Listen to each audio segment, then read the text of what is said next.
Good morning students, ninth class. आज हम lesson number 10 10वां पाठ है यानी कि 10वां पाठ करेंगे जिसका नाम है जटायो शौर्यम। देखो बेटा, जटायो शौर्यम का मतलब है जटायु की शूरता। कौन था ये जटायु जिसकी शूरता यानी कि वीरता का वर्णन किया जा रहा है? तो आप ये पहले जो स्टैंजा दिया हुआ है इसे देख लें ध्यान से। इससे आपको पता चल जाएगा कि ये जटायु कौन था। प्रस्तुत पाठ्यांश आदि कवि वाल्मीकि प्रणीत रामायण के अरण्य कांड से उद्धृत किया गया है। हमारा जो ग्रंथ है रामायण, आपने सुना होगा उसके बारे में। वो किसने लिखा है? वाल्मीकि जी ने लिखा है। और उसमें कांड हैं बेटा, देखो 18 कांड हैं जो कांडों में विभक्त हैं, यानी कि हम पार्ट्स में जो डिवाइड करते हैं वो अरण्य कांड, वो कांडों में डिवाइड है यह ग्रंथ। जिसमें अरण्य, अरण्य का मतलब है जंगल। जब जब श्री राम को 14 वर्ष का वनवास हुआ था तो वो जंगलों में रहे थे ना, वनवास यानी कि वन में वास। तो वहीं का ये जो है उसमें वर्णन है इसमें, जिसमें जटायु और रावण के युद्ध का वर्णन है। जटायु एक पक्षी का नाम है। पंचवटी कानन में सीता का करुण विलाप सुनकर पक्षी श्रेष्ठ, वो पक्षियों में श्रेष्ठ है, सबसे बड़ा पक्षी, महान जटायु उनकी रक्षा के लिए दौड़े। वे रावण को दारा भी मर्शन रूप निंद्य और दुष्कर्म से विरत होने के लिए कहते हैं। रावण की अपरिवर्तित मनोवृत्ति को देख वे उस पर भयावह आक्रमण करते हैं। महाबली जटायु अपने तीखे नखों और पंजों से रावण के शरीर में अनेक घाव कर देते हैं तथा पंजों के प्रहार से उसे के विशाल धनुष को खंडित कर देते हैं।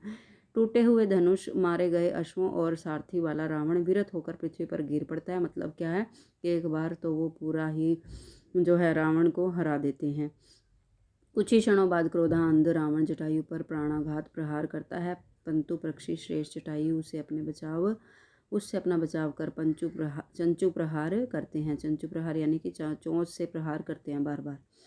उसके बाएं भाग की 10 भुजाओं को क्षत विक्षत कर देते हैं। बाएं भाग में भी उसके 10 भुजाएं, आपको पता है कि वो उसके जो रावण के वो है 10 सिर थे, 10 ही भुजाएं थी।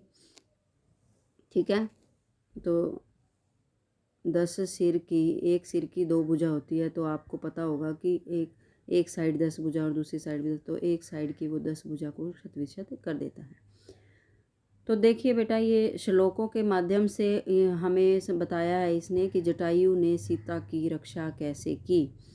फर्स्ट श्लोक है आपका, सा तदा करुणा वाचो विलपन्ति सुदुखिता वनस्पतिगतं गृह्याम ददर्श्यत लोचना।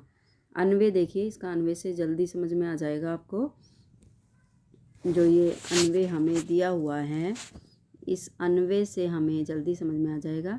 फर्स्ट वर्ड है इसमें तदा, तदा यानी कि तब, करुणा, करुणा से युक्त, करुणा भरे वाचः वचनों से युक्त, विलपंती विलाप करती हुई, सुदुखिता, सुदुखित यानी कि दुख के अत्यधिक दुखी, आयत लोचना, आयत लोचना यानी कि विशाल लोचन वाली, बड़ी आँखों वाली। ये दिए हुए हैं वर्ड मीनिंग आपको, ठीक है। एक आधा वर्ड का जो मीनिंग नहीं होगा वो मैं बता रही हूँ, उसे भी ध्यान से सुने।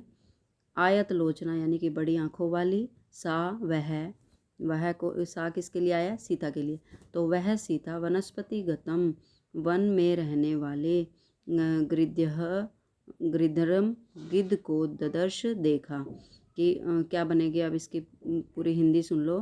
कि तब करुणा भरे वचन वाली, विलाप करती हुई, अत्यधिक दुखी, उस बड़े नेत्रों वाली सीता द्वारा वनस्पतिगतम यानी कि जटायु नामक, वन में रहने वाले जटायु नामक गिद्ध को क्या है, उसने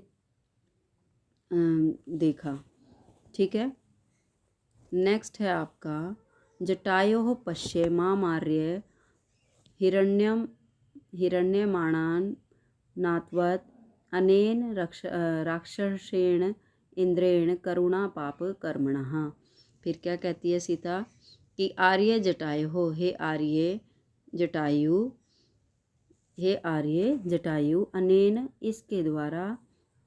फिर अन्वय से पढ़ा रही हूँ बेटा मैं, अन्वय को ध्यान से देखो। अनेन पाप कर्मणा, इस जटायु के द्वारा क्या है, इस पाप युक्त कर्म जो है, राक्षसेण इंद्रेण, राक्षसों में श्रेष्ठ, इंद्रेण यानी कि श्रेष्ठ, राक्षसों के राजा यानी कि रावण का जो है अनाथवत, अनाथ के समान करुणा और करुणा से युक्त हिरण्यमाणम मुझे हरण कर की जाती हुई माम पश्य मुझे देखो, कि हे जटायु पुकार रही है उसको, हे आर्य जटायु, इस पाप युक्त कर्म करने वाले राक्षसों के राजा रावण को मुझे अनाथ और करुणा से युक्त हरण करते हुए मुझे देखो। नेक्स्ट है तम शब्दम अवप्सप्ततु, कि अथ जटायु रथ शुशुर्वे निरीक्ष्य रावणम क्षिप्रम वैदेही च ददर्श स। अन्वय से देख ले अब कि अथ इसके पश्चात, इसके बाद, अवसुप्तः सोए हुए, जटायु ने, तू तम शब्दम, जटायु ने तो क्या है, उस शब्द को शुश्रुवे सुना, और स रावणम निरीक्षे, और रावण को देखा, निरीक्षे देखकर, शीघ्रम, क्षिप्रम का मतलब है शीघ्रम, शीघ्र ही, वैदेही दर्श, वैदेही को देखा। वैदेही क्या है, वैदेही राज की, विदेह देश की जो राजा की पुत्री को वैदेही कहा है इन्होंने, तो वैदेही यानी कि सीता को ददर्श देखा। नेक्स्ट है आपका ततः पर्वत श्रृंगाभस्तीक्ष्ण तुंडः खगोत्तमः वनस्पतिगतः श्रीमान व्याजहार शुभाम गिरम।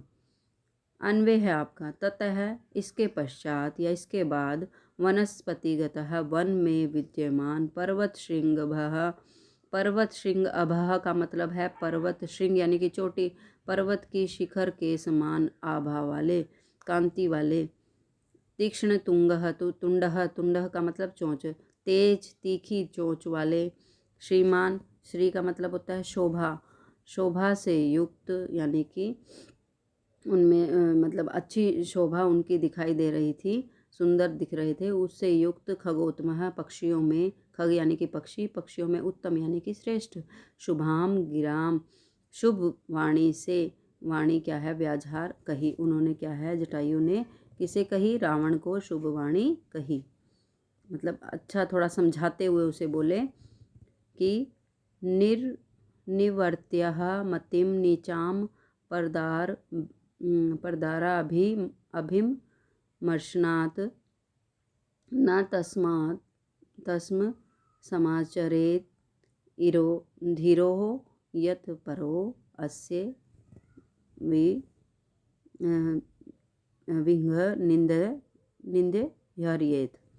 तो क्या मतलब है इसका, नीचाम मति, अपनी नीच, मतिम यानी कि बुद्धि से, नीच बुद्धि को क्या है, मतिम है द्वितीय विभक्ति, बुद्धि को, परदारा यानी कि पर मतलब दूसरी, दारा मतलब स्त्री के अभिमर्शनात् स्पर्श से, निर्वर्त्य है हटा लो। क्या कहता है कि हे रावण, अब ललकार कर उसको कह रहा है, रावण की संस्कृत यहाँ पर नहीं है, पर आप इसको बोल सकते हैं कि हे रावण, अपनी नीच बुद्धि को पराई स्त्री के स्पर्श से हटा लो। धीरः तत् न समाचरेत, धीर जो व्यक्ति है वो तत् वह नहीं, समाचरेत करते, आचरण ऐसा आचरण नहीं करते। समाचरेत का मतलब ऐसे आचरण होता है, तो क्या यहाँ पर क्या लगाएंगे कि ऐसे कार्य को धैर्यशाली जो मनुष्य है वो नहीं करता। अस्य यत परः विगर हयेत, तो क्या है, विगर हयेत यानी कि ऐसा, इस प्रकार के जो मनुष्य हैं वो इस कार्य को, इसके जो करने से है वो, परह दूसरों से क्या है, विगर हयेत निंदा होती है, उसकी दूसरों से निंदा होती है। ठीक है, तो ऐसा कार्य करने से दूसरों से क्या है, उसकी निंदा होती है। तो ये 5 श्लोक बेटा मैंने आपको करवा दिए हैं, समझ आ गए होंगे। इनके आपने शब्द अर्थ लिखने हैं और ये व्याख्या भी आपने नोटबुक में लिखनी है। ठीक है, ओके।